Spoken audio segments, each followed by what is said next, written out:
Seja bem-vindo ao Alagoas em Pauta e a gente vai dar continuidade a esse bate-papo super gostoso sobre a emancipação política de Alagoas com o secretário de Comunicação do Estado, Enio Lins.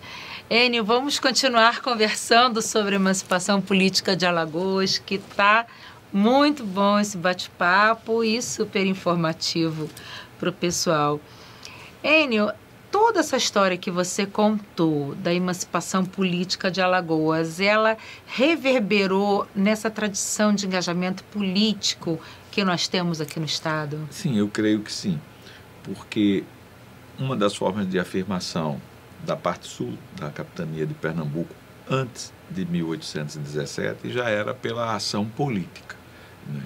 Tanto pela ação política do ponto de vista de algumas rebeliões populares que aconteceram aqui no estado, como teve uma versão dos cabanos aqui, né, que é a revolta dos papamés, como a própria questão dos holandeses. Então tem uma ação política muito marcante. As próprias relações diplomáticas com os quilombos dos Palmares, de guerra e de paz nos momentos acertados. A presença de alagoanos junto ao comando do país desde o tempo da chegada de Dom João VI e através de conselheiros, de pessoas que chegavam a ter uma função de proeminência, até o início do século XX, onde se consolida essa presença marcante e desproporcional de pessoas de Alagoas no cenário político nacional. Sim, desproporcional quando você diz por conta do tamanho do estado geograficamente falando, né, por se localizar no Nordeste, enfim, não ter como se destacar mais, assim, como é um estado pequeno, a pessoa não espera um destaque tão grande, né? A gente esperava alguma coisa normal ali, mas realmente, diante de todos os acontecimentos... Se nós pegarmos no Segundo Império, a gente já tem na fase final do Segundo Império uma presença marcante de Alagoas, especialmente através do Visconde de Sinimbu.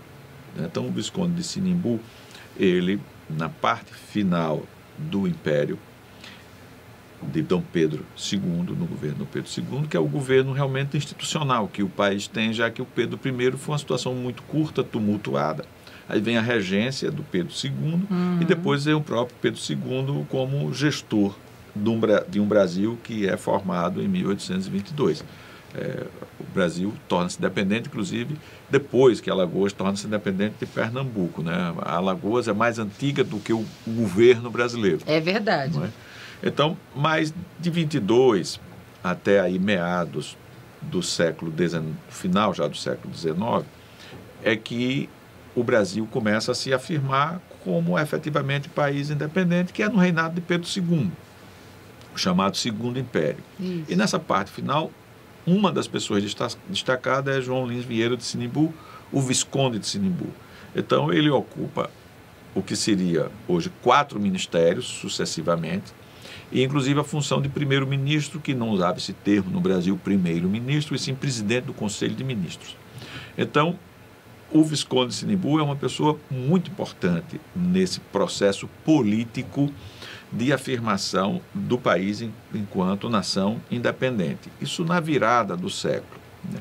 E você tem, e na virada também da República, menos do século, de Império para República. E na passagem de Império para República, essa questão da política alagoana, ela também joga um peso muito grande através da coincidência e do papel jogado por 2 alagoanos, que vêm a ser Deodoro da Fonseca e Floriano Peixoto, que inclusive tinham linhas políticas divergentes, um era oposição ao outro, não correspondiam às mesmas forças políticas, mas que são marcantes para o início da República. Então isso eleva ainda mais a posição de Alagoas, de pessoas alagoanas, no processo, no cenário político nacional. Com certeza. Inclusive, Deodoro da Fonseca foi o primeiro presidente do Brasil. Ele foi o proclamador e primeiro presidente. As pessoas confundem um pouco, porque no primeiro momento ele foi presidente provisório. Ou seja, quando a República se implantou através de um golpe militar. Claro, né? claro. Mas foi uma ação política, não foi uma revolução, Foi uma ação, foi um ato político. Porque também a independência não foi uma revolução. A independência do Brasil é diferente da independência dos Estados Unidos da América do Norte, que foi uma revolução. Foi a guerra civil. Foi a guerra contra a Inglaterra. Nós tivemos escaramuças contra Portugal, mas foi um acordo entre a Casa dos Bragança. Nada representativo. Tanto que Pedro I renunciou ao trono brasileiro para ser o Pedro IV de Portugal. Morreu como sendo Pedro IV de Portugal e não Pedro I do Brasil. A mesma Casa Real ficou nos dois países. Teve escaramuças, teve na Bahia, teve no Rio, teve no Piauí, mas só. Então, são processos próprios da nação brasileira que mais tarde a gente analisa, que não é o nosso caso. Então, a independência pode ser considerada um golpe, assim como a república pode ser também considerada um golpe, e não revoluções. Mas nesse processo político, Deodoro e Floriano foram fundamentais. Deodoro como proclamador, presidente provisório e primeiro presidente eleito. E quando foi eleito a chapa de Deodoro, na época, e que isso vai até meados dos anos 50, o presidente podia ser eleito de uma chapa e o vice de outra. Eram eleições separadas. E na eleição, na primeira eleição presidencial do país, que foi indireta, que foi realizada, como a americana foi indireta também. Sim, claro. Né? Ela é realizada num colégio eleitoral. Esse colégio eleitoral elegeu Deodoro da República como presidente e na outra chapa, Floriano Peixoto como vice-presidente, que era uma oposição. De repente isso funcionaria hoje em dia. Inclusive, como podia ser candidato nessa época a presidente e vice, o Floriano Peixoto foi candidato a presidente contra o Deodoro e, ao mesmo tempo, foi candidato a vice. Ele perdeu para o Deodoro a presidência da República, ganhou o Deodoro, mas ganhou a vice-presidência. Quando o Deodoro renuncia, Floriano assume a presidência da República e aí consolida a República num processo de praticamente uma guerra civil. Porque é um processo que existe confronto armado entre insurretos, que alguns pretendiam a volta da monarquia, outros queriam outros grupos na presidência da República. Então tem um período de guerra, de embates civis, principalmente no sul, sudeste do país, mais o sul, em que Floriano aparece como o consolidador. A República deve-se a sua consolidação mais a Floriano do que a Deodoro, embora a proclamação tenha sido graças a Deodoro, que não era um republicano histórico. Agora, Dani, uma coisa interessante me permita alongar um pouco a resposta. Nesse processo do início, na República Velha, o momento, Alagoas esteve presente em dois momentos importantes. A primeira eleição, que elegeu Deodoro e Floriano, presidente e vice-presidente, e a eleição, acho que de 1910, por aí, a data me perdoe, mas é isso, entre 10 e 12 teve a eleição presidencial que envolveu, de um lado, o Marechal Hermes da Fonseca e Rui Barbosa. Rui Barbosa havia sido ministro da Economia de Floriano Peixoto e era um civilista, não era democrata, grande intelectual baiano, foi candidato a presidente da República.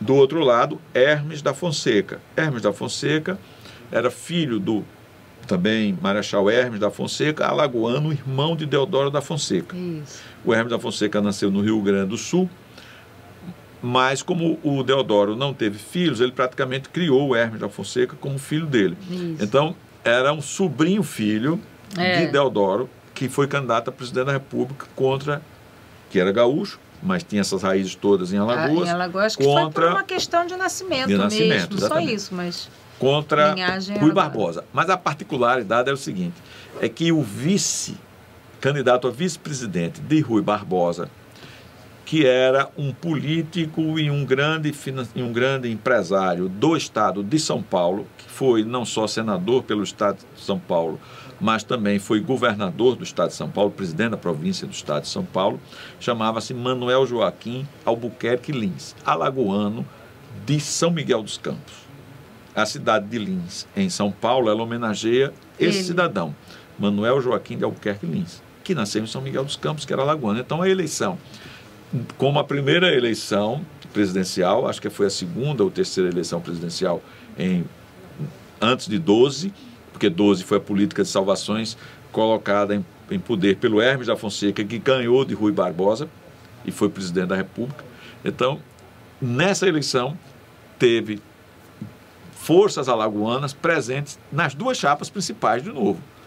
Olha que legal, gente. Para você ver como tem um peso político. Então grande, não é uma né? coisa agora. Não, aí você tem, dos anos 70 para cá, você teve a presença no cenário nacional do Teotônio Vilela. Isso. Depois teve a eleição de Fernando Collor, que é carioca, mas fez a carreira política aqui em Alagoas. Sim, a família toda daqui. Presidente da República.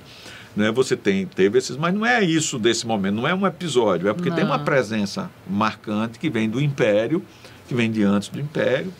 Essa questão da presença política que você fala. Você tem a questão do Aldo Rebelo. Tem a questão do Aldo Rebelo. Lages, você tem uma presença muito grande. Muito grande. Né? O senador Renan mesmo é um homem que vai ficar para a história do Senado e da política nacional. Claro. Quer concordem, quer não concordem com o senador, mas isso, ele é um dos maiores nomes do Senado e da política nacional durante a história da República. Com certeza. E contra fatos não há argumento. Não há argumento. Enio, os 12 primeiros anos do século foram marcados por lutas partidárias e, por causa de uma briga contra os Malta, se envolveram os grupos do culto afro-brasileiro, Xangôs e Candomblés, e deu-se um evento chamado Quebra de Xangô. Você acha que é por causa disso que Alagoas não tem uma tradição muito forte do culto africano? O que significou isso para a sociedade na época? Na verdade, você tem digamos assim, uma clandestinidade dos cultos afro, uma não presença tão exposta. Mas eu acho que, além de 12, está marcado também a repressão ao quilombo. Também. A repressão ao quilombo foi bastante violenta, não é? Tanto que não é verdadeira, eu não considero verdadeiras as versões que falam fulano, tal grupo ali, União dos Palmares, é descendente dos quilombos. Não procede, porque os quilombolas, ou foram mortos, ou os que sobreviveram foram vendidos para o exterior. Isso está documentado, porque o governo colonial não restou ninguém mesmo. não ia permitir que a herança dos quilombos tivesse um elo real. A herança dos quilombos, ela foi histórica, ela foi na história oral, ela foi na história escrita, ela foi nos comentários que se passavam. Os seres humanos, alguns é provável que tenham escapado dos quilombos e se embrenhado nas selvas, mas não ficou a herança física do quilombo do Palmares, ficou a memória do quilombo dos Palmares e uma repressão muito grande ao quilombo. A cabeça de Zumbi ficou exposta no Recife durante um tempo imenso, como prova da... Eles foram todos assassinados ou absorvidos pelo processo de escravagismo, que tratava aquele ser humano como uma peça econômica. Sim. E que vendeu porque aquela peça econômica estava dando defeito. Então, para espalhar esse defeito, para evitar esse problema, eles foram vendidos principalmente para o Caribe. Não é à toa que o nome Zumbi, como sinônimo de morto-vivo, ele vai para o Caribe e do Caribe atinge até Hollywood. Então, os zumbis que aparecem, o morto-vivo andando, ele é uma visão deformada, mas é do conceito original do zumbi dos quilombos dos Palmares, que a tradução prática do nome zumbi é aquele que volta da morte, o que morre e não morre. E que provavelmente está ligado a uma conceituação africana de uma divindade que não morria em guerra. Então, mas em guerra, não é que ele voltava todo cortado, levava ele não morria, ele era imortal. Então esse conceito ele é levado de Alagoas, da Serra da Barriga, para o Caribe, e do Caribe ele alcança os Estados Unidos numa figura caricata, de horror, ou seja, aquele morto-vivo que todo cortado, latanhado, e vai ali, ameaçando. O Caribe tinha um mercado de escravos muito grande. Maior do que do Brasil proporcionalmente. Maior do que do Brasil proporcionalmente.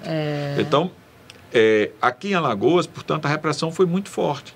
E quando ela chega em 12, o que acontece? Você tinha os cultos afro ascendentes no começo do século XX até 1912, mas um pouco, nem tanto clandestinos. Por uma questão, era clandestino, mas não era tanto. Por uma questão simples. O Euclides Malta, que era governador do estado, era adepto.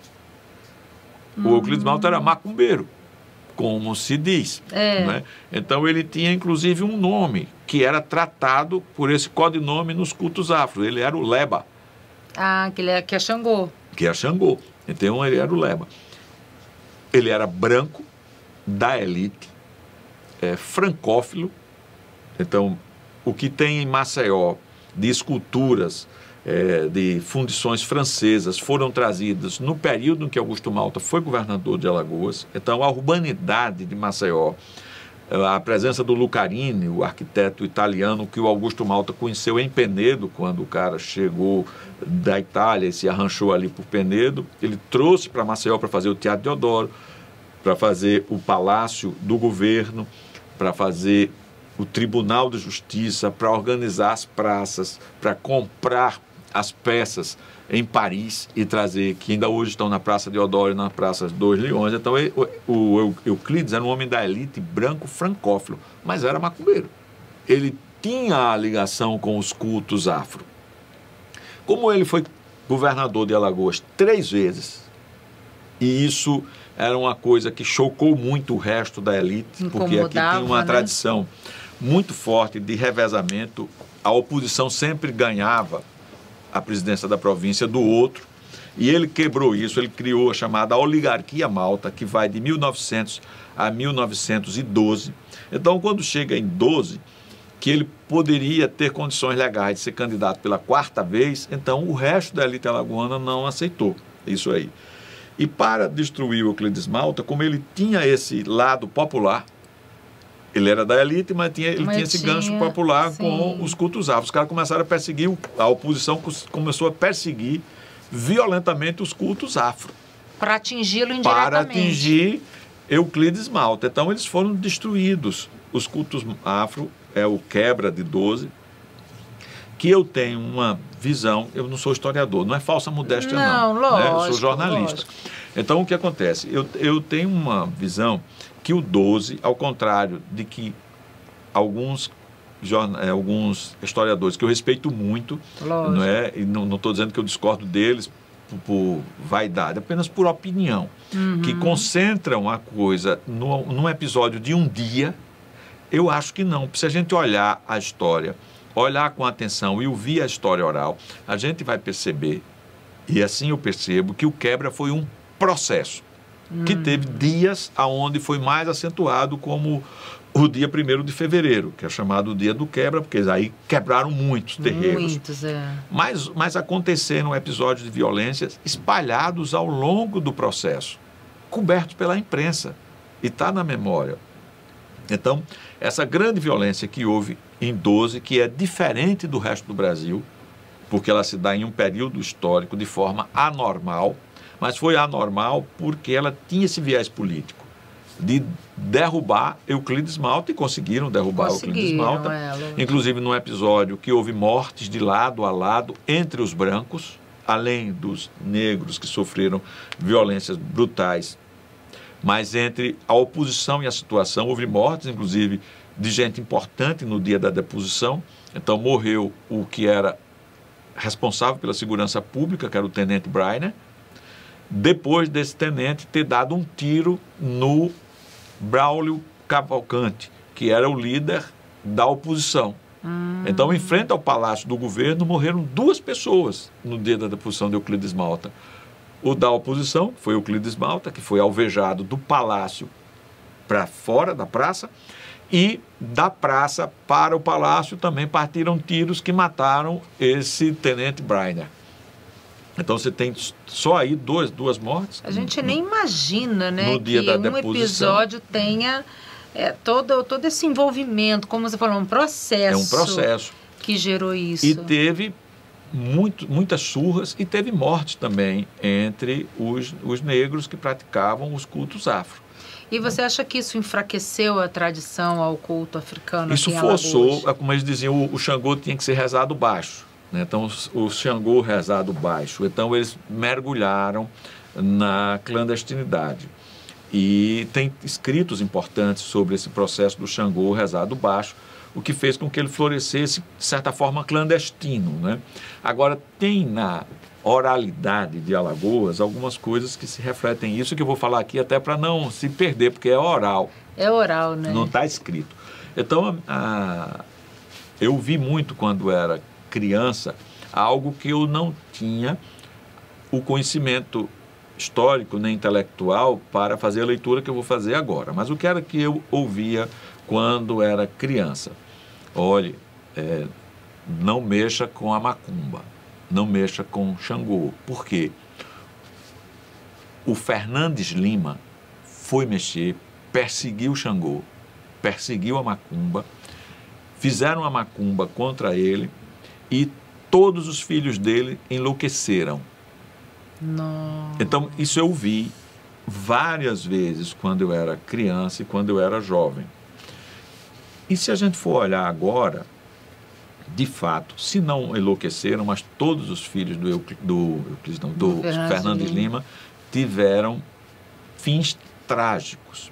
Nossa. Inclusive, a questão da loucura está ligado mais, se não a todos, que aí pode ter tido mais de um, mas com certeza a filha mais nova dele, que era uma grande pintora, acadêmica, mas uma grande pintora, e ela enlouqueceu de fato, terminou os dias como interna de um sanatório no Recife.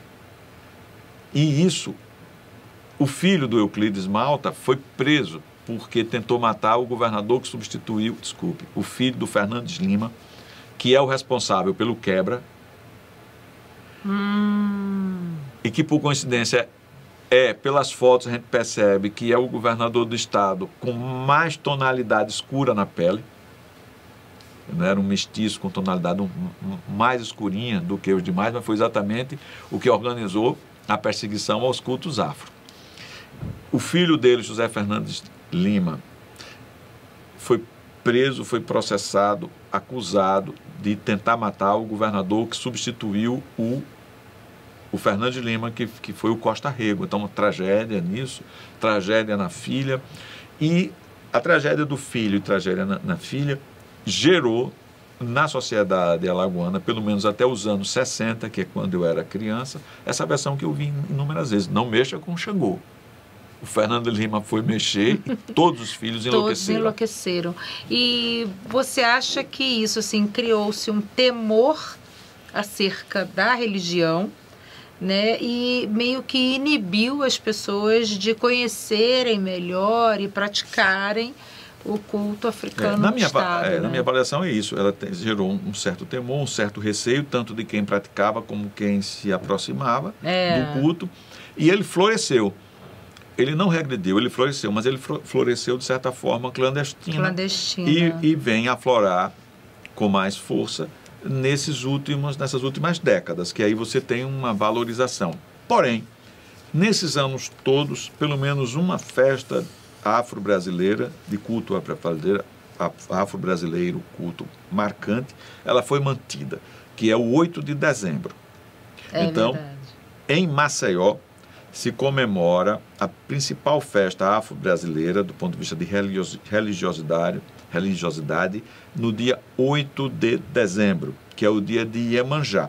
Então, nesse dia, os cultos vão à luz, eles vão às praias.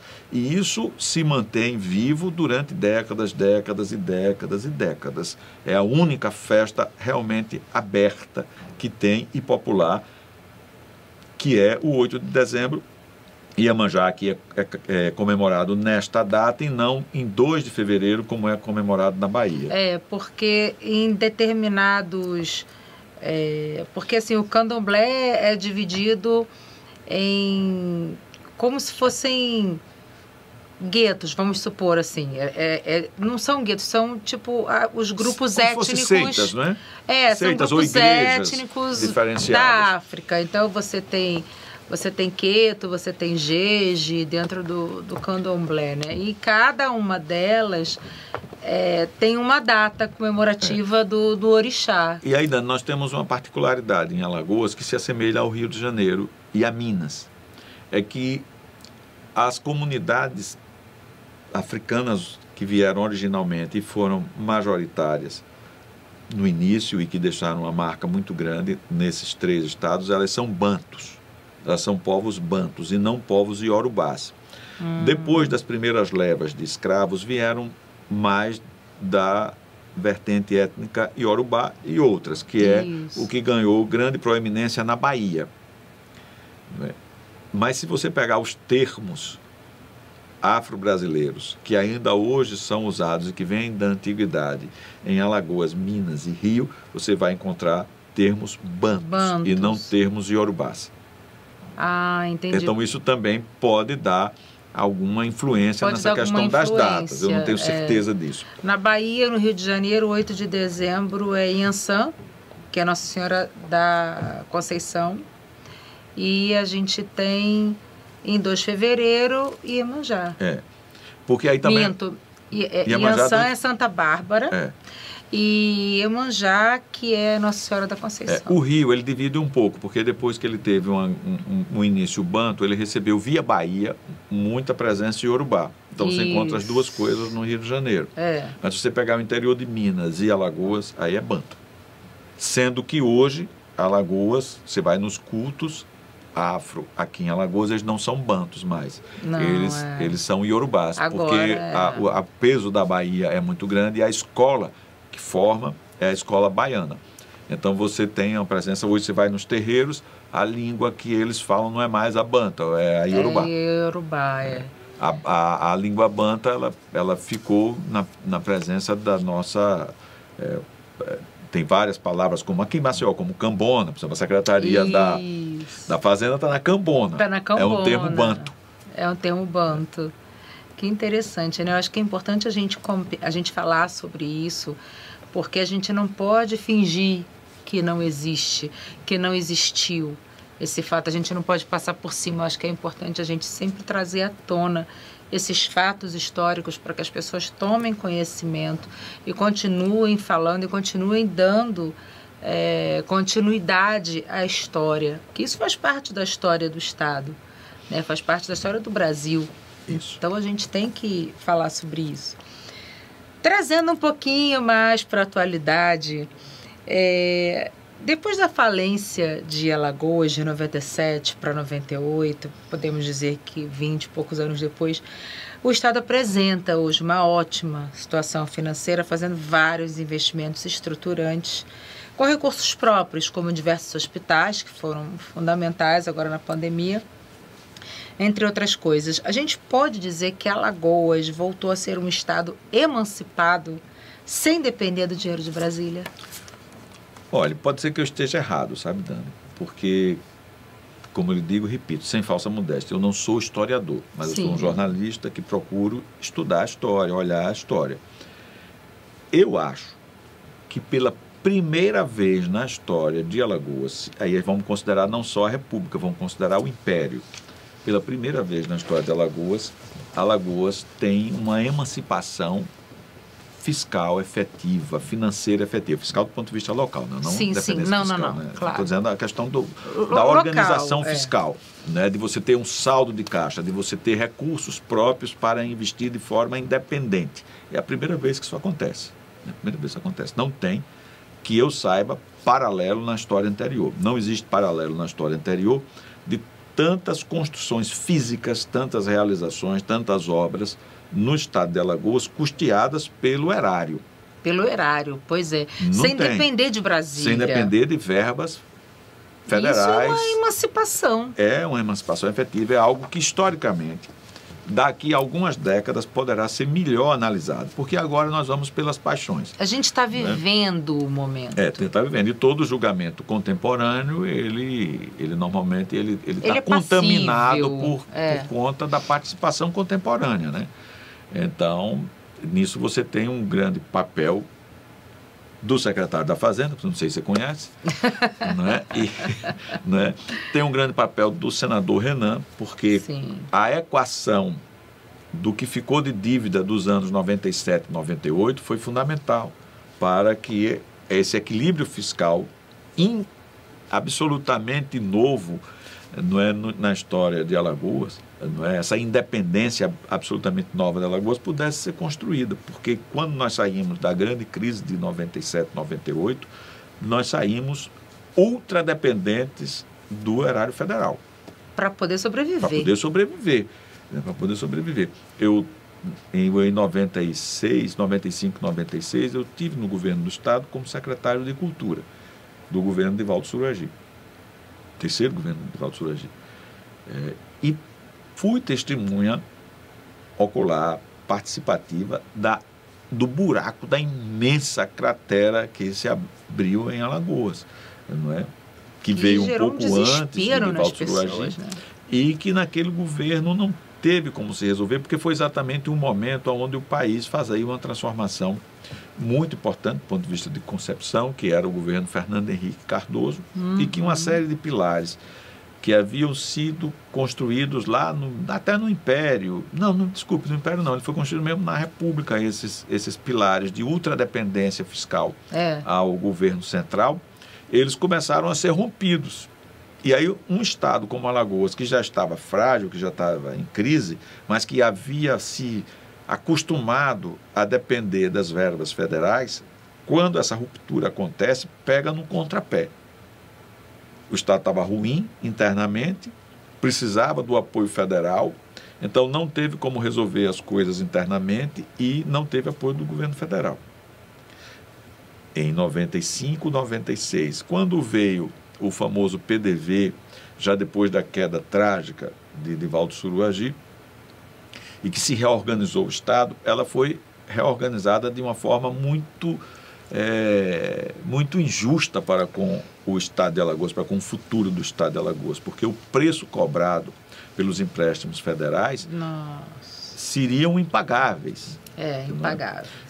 Quando o senador Renan conseguiu, aí entre 2014 e 2015, fazer uma renegociação que não só ajudou Alagoas, mas ajudou todos os outros estados que estavam em situação semelhante.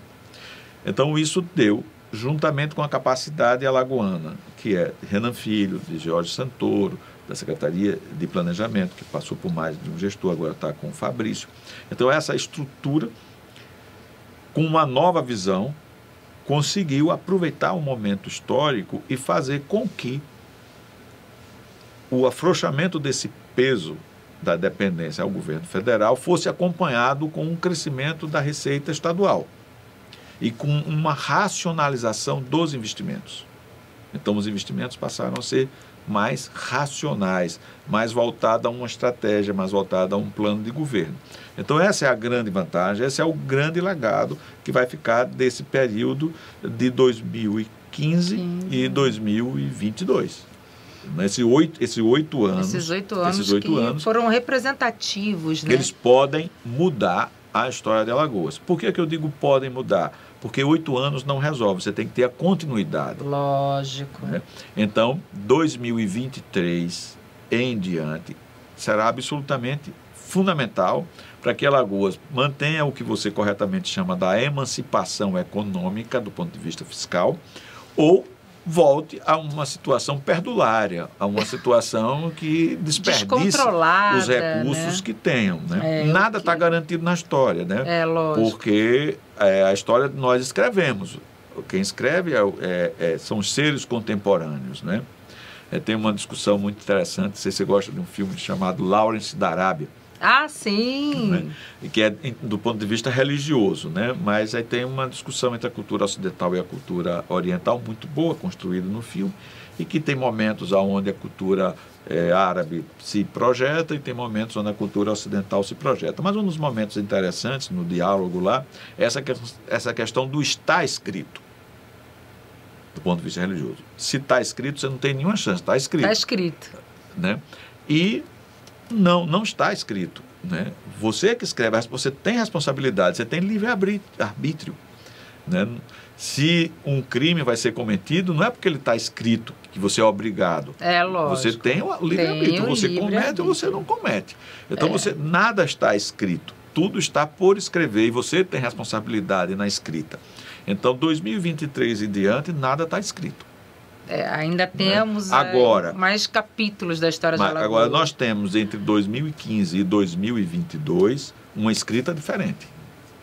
Com certeza. E eu me orgulho disso, por estar vivendo, ter escolhido Alagoas para viver justamente nesse período.